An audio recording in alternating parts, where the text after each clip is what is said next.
Hey there, everybody. Welcome to my studio. Hope you like today's video. We're talking about mascots, and I've got a new trading card to show you later as well. So, what's the big deal with mascots? Well, mascots are character designs that usually operate independently of stories that communicate something about what they represent. Some of them have their own stories and might even grow bigger than the thing that they represent, but that's where they at least start. Mascots are kind of like logos with faces. And you might say, but Brooks, what about logos that already have faces on them, like Kumon? To which I say that is a terrible face. It's right up there with Blimpie's subs. Who wants to eat somewhere that will turn you into a Blimpie? Who wants to send their kid to a learning center that makes their kid this depressed?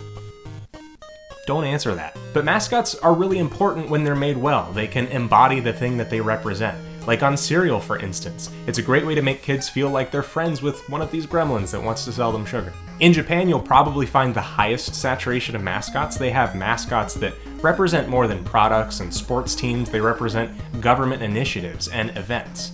Japan knows how to do mascots right. That's good character design. So designing a mascot well is really important. It takes a bit of marketing or branding, which are fancy words for properly communicating what your thing is all about, and an appealing, well-designed character. If you're making a mascot yourself, you want to answer two specific questions. One, what tone do you want to have or to set? Will a silly cartoon make sense for your mascot, or should it be something more reserved or sophisticated? And number two, what are the important things that you want your mascot to represent? Usually it's good to make a list of a couple of things, not only visual identifiers, but values that are important and ideas that you want to convey through this mascot.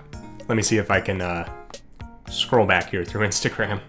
Okay, so here's one of the first things that I shared of my mascot, the Wanderlumen. He hasn't changed too much since here, just mainly in the wardrobe. At this point, it was important for me to make a character that could exist only in silhouette, so it could fit into a single color logo. And I think that's a good practice either way. Making mascots is a little more daunting sometimes when, ironically, you're an artist trying to represent their own work.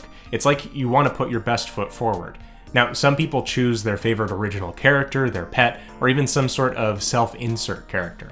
Now, personally, I'm not a big purple, glow honey-filled cycloptopus, but the Wanderlumen and the staff and lantern that he carries is meant to embody creativity, that feeling of wanderlust, to be a mix of tech and nature, and to be a little bit cosmic and mysterious while retaining a certain folksy whimsy.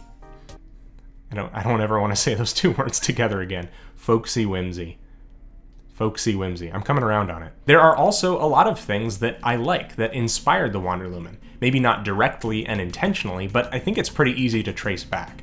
And since figuring out what it is that you like and the deeper reason why sometimes is a good way to find your personal style, then I think that tracks for figuring out a character that represents you well too. For now, as far as you're concerned at least, the Wanderlumen is only a mascot, but there are stories that I want to tell with him. And I recognized pretty early on that while he can express and emote just fine, he is a relatively stoic and obtuse character.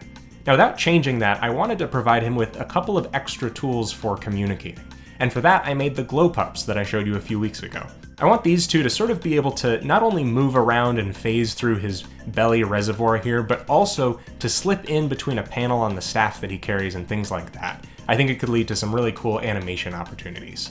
These two look similarly stoic for now, but they have a capacity to add some extra feeling when the Wanderlumen is visible, plus I think they're the opposite of obtuse and a really nice contrast to him. The Wanderlumen and the glow pups are the subject of this illustration, which is for February's Biko's Backpack trading card, and I sincerely hope you'll pick it up. I think especially if you're just starting out, mascots can change. Don't be afraid to update or change the mascot you have completely as your artistic skills grow or your taste and voice change. Personally, I feel like having a mascot immediately gives you a leg up on anyone that just has a logo in any industry. It's a character that embodies something, just the same way that you think carpenter, now there's usually someone that you think of or you have heard of that you know. And I think in reverse, the image of that character becomes the person linked to the thing that they represent.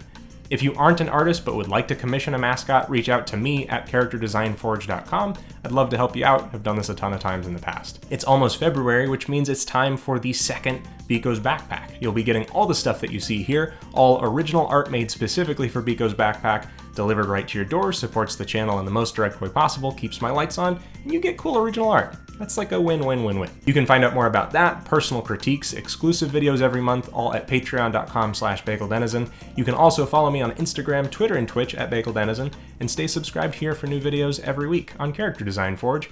Thank you for watching, and have fun creating. Oh, that was such a fun video. Let's do it again next week.